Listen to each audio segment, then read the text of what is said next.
This week on WestfordCAT News, we explore what debate means to town meeting. I would urge the town meeting, in all fairness to the petitioners, to allow them to make their case on this particular motion, and if they want to amend it, fine. I would not dismiss it out of hand. I don't think any one of us would want to be treated like that. We bring news about the Medical Reserve Corps, including our own Upper Merrimack Valley MRC, and we tell seniors how to apply for a fiscal 2020 property tax abatement. Stay with us. Your local news is next.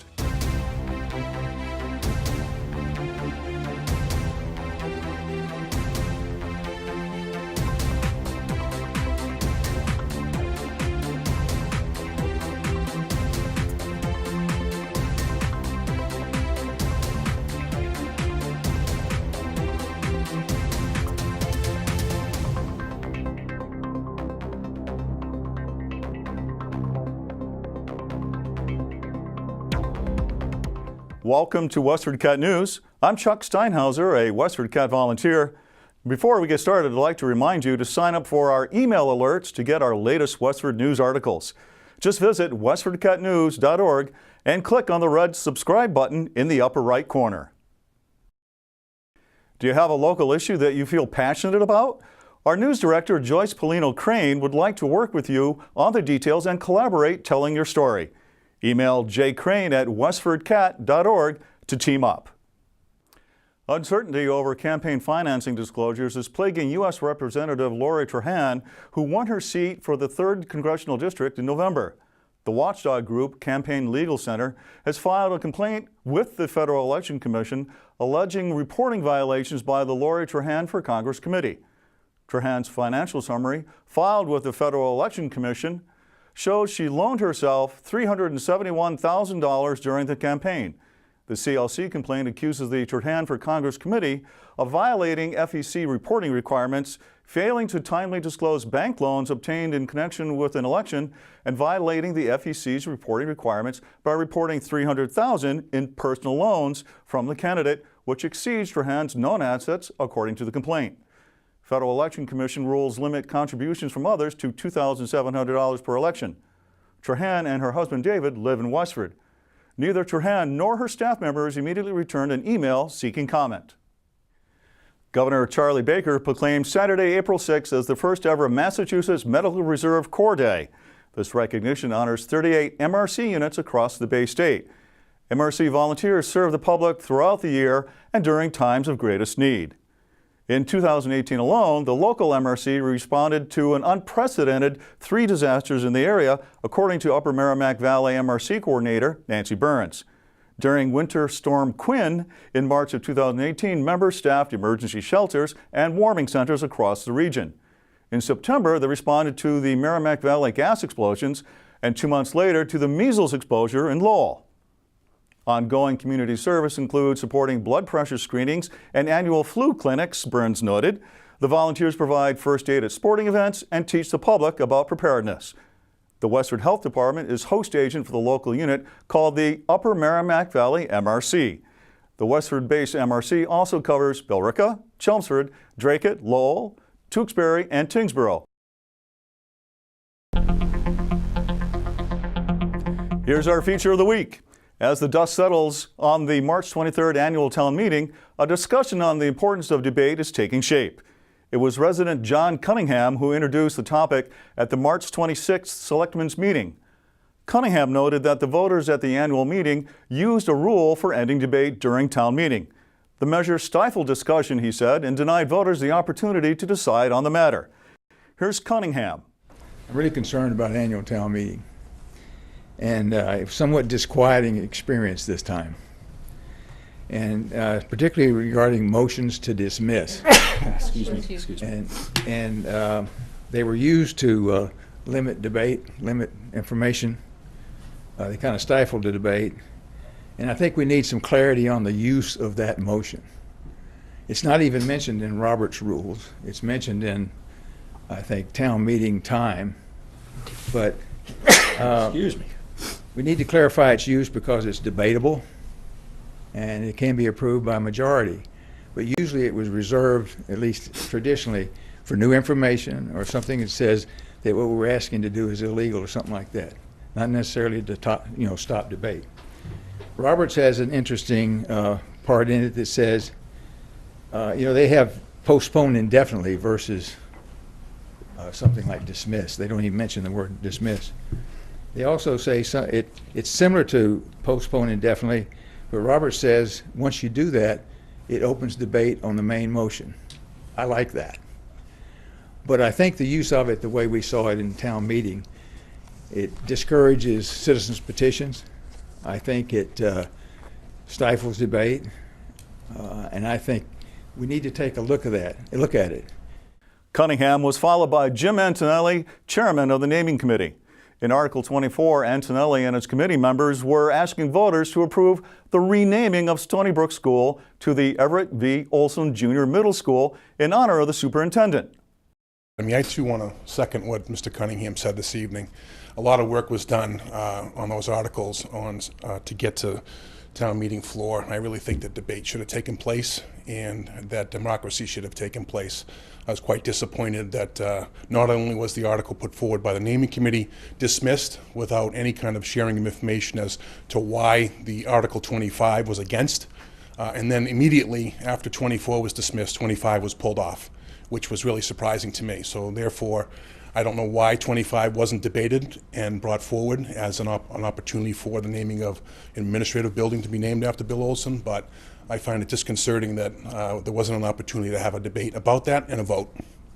But resident Christy Bates filed a citizens petition proposing that the temporary modular structure called the Millennium Building be named for Olson, as well as any subsequent school department administrative building. Prior to town meeting, representatives on each side had reached a compromise to name the school the Everett V. Olson Junior Middle School at Stony Brook upon Olson's retirement.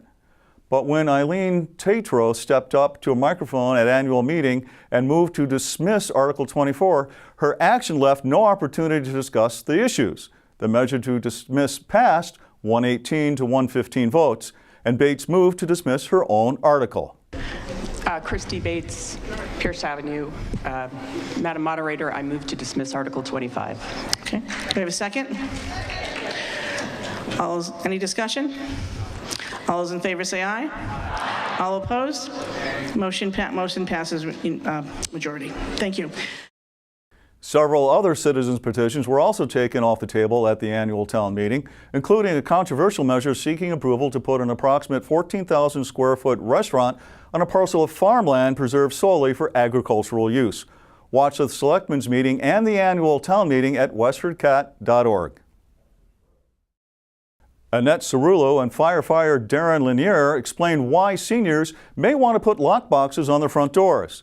The boxes contain a key that allow public safety officers to get inside the house in the event of an emergency.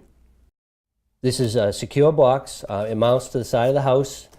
It's a key safe, is what the model number is. It's a 10-button, push-button, hardened steel lock. You put your keys inside it to the house. It holds up to 2 keys and will grant us, the fire department, the police department, or anyone that the resident deems worthy to have the code. We've installed about 20 so far. We've had a great response from people in town. They love the program. Each individual person can set their own code. By the push buttons, it's a 5-digit code, holds 2 keys, up to 2 keys, and provides a secure place to keep spare keys in case of emergency. For more information, call Cerullo at 978-399-2326. Social worker for the Cameron Senior Center, Allison Christopher, wants seniors and veterans to know they can participate in a property tax abatement program to save up to $1,500 annually. Applications for the lottery should be filed by May 1st and volunteer hours begin July 1st. Hi, I'm Allison Christopher. I'm the social worker in the town of Westford, and I wanted to let everyone know that the Senior and Veterans Tax Work-Off program is going to be starting again this year. We are accepting applications at the Senior Center for both programs. Veterans can also bring applications to the Veterans Agent, and we are asking that applications be in by May 1st. We'll be having a lottery for the program, and then we'll be starting the volunteer hours as of July 1st. So as a reminder, the program involves people who pay property taxes in the town of Westford, own and occupy their homes, have the opportunity to work in town departments in Westford in order to get up to $1,500 off of those taxes. So it's a great opportunity to work in a town department while also getting a discount on your property taxes. Please see me at the Senior Center if you have any additional questions, or Ryan Cobley in the Veterans Office, and we'd be happy to tell you more about the program. Thanks so much for listening. March was a popular month for pet adoption at the Lowell Humane Society. Let's keep it going by finding this lovable long-haired cat a forever home. Here's adoption counselor Erin Milligan with more on Bushi. So this is Bushi. Bushi is 11 years old, very sweet girl.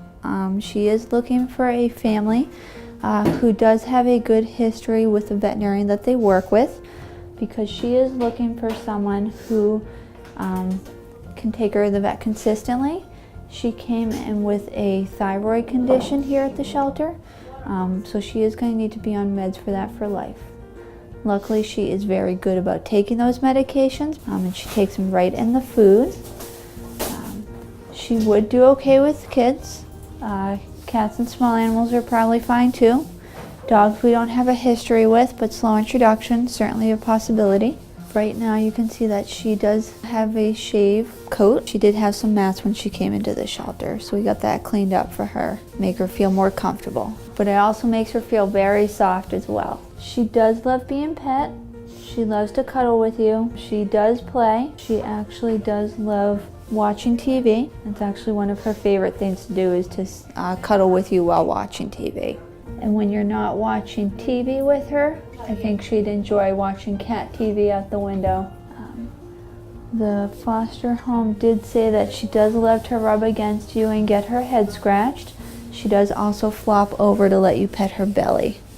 And if you would like to meet this girl, when you come in, just talk to a staff member, because we do have her in one of our quieter spaces of the shelter, just to give her time to relax. But she, as you can see, loves attention and would like to meet people. If you think you'd like to provide Bushi with her forever home, or would like more information on donating to or volunteering at the Lowell Humane Society, visit them Tuesday through Sunday at 951 Broadway Street in Lowell, or go to lowellhumanesociety.org. Call 978-452-7781. You can also find them on Facebook. For WestfordCAT, I'm Patty Stalker. Spring is almost here. Let's see what weather.com is forecasting as we head into the weekend.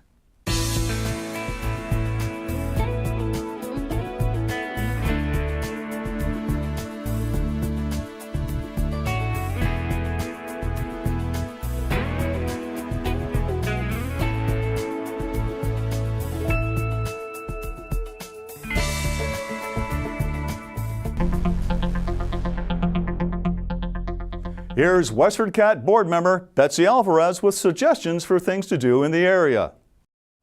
Thanks, Jack. Make Believe, the J.V. Fletcher Library's meeting room. It's a drive-in movie theater on Friday, April 19 at 1:30 p.m. And youngsters will get a taste of Americana before the creation of YouTube, Amazon Prime, and Hulu. Kids will decorate a box to look like a car or truck to sit in while viewing a variety of videos chosen by the librarians. Caregivers can watch from the sidelines.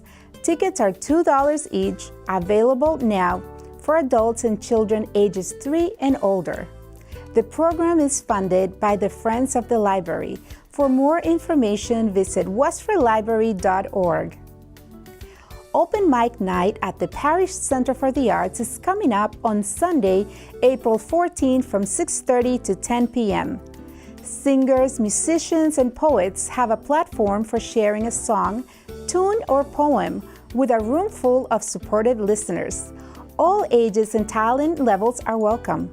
Organizers are also showcasing a professional or semi-professional feature act for about a half hour. The event is hosted by John Ferrulo. For more info or to sign up, email John at openmics@johnferrulo.com. Learn how to make Dumbo Circus cupcakes from scratch in a tribute to the release of the Disney movie Dumbo. The class is for ages 4 and older and will meet on April 19 from 6:30 to 8 p.m. at the Rodenbush Community Center. The fee for this Mom and Me class is $30 per pair. Visit rodenbush.org to register. I am WestfordCAT board member Betsy Alvarez for WestfordCAT News. Back to you, Chuck. That's it for now, Westford. We leave you with some of the 600-plus pieces of art from the Westford Regional Arts Exhibit on display through Sunday, April 7th at the Parish Center for the Arts.